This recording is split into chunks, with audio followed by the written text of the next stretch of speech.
ঢাকার শাপলা চত্বরে হেফাজতে ইসলামের সমাবেশে সংঘটিত হত্যাযজ্ঞের ঘটনায় আন্তর্জাতিক অপরাধ ট্রাইব্যুনালের তদন্ত সংস্থা তাদের তদন্ত প্রতিবেদন প্রসিকিউশনের কাছে জমা দিয়েছে।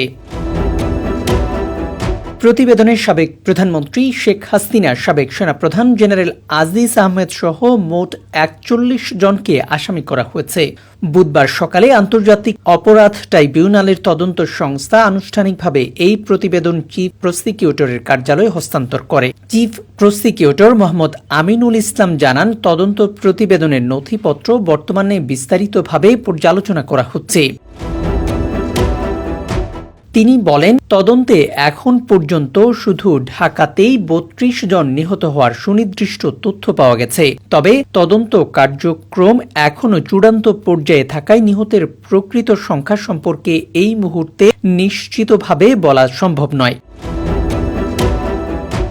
তদন্ত প্রতিবেদনে পলাতক সাবেক প্রধানমন্ত্রী শেখ হাসিনা ও সাবেক সেনাপ্রধান জেনারেল আজিজ আহমেদের পাশাপাশি তৎকালীন পুলিশের মহাপরিচালক, র্যাবের মহাপরিচালক এবং ঢাকা মহানগর পুলিশের কমিশনারকেও আসামি করা হয়েছে। এছাড়া আসামির তালিকায় রয়েছেন ৭১ টিভির সাবেক প্রধান সম্পাদক মোজাম্মেল হক বাবু, সাবেক প্রধান প্রতিবেদক ফারজানা রূপা, সাংবাদিক শাহরিয়ার কবির সহ গণমাধ্যম ও বুদ্ধিজীবী অঙ্গনের আরও কয়েকজন ব্যক্তি। প্রসিকিউশন জানিয়েছে, আগামী ২১ জুলাই নির্ধারিত সময়েই তদন্ত প্রতিবেদনটি আন্তর্জাতিক অপরাধ ট্রাইব্যুনালে উপস্থাপন করা হবে। ইএফটি ফার্স্টের সাথে ট্রেড করুন যে কোনো জায়গা থেকে।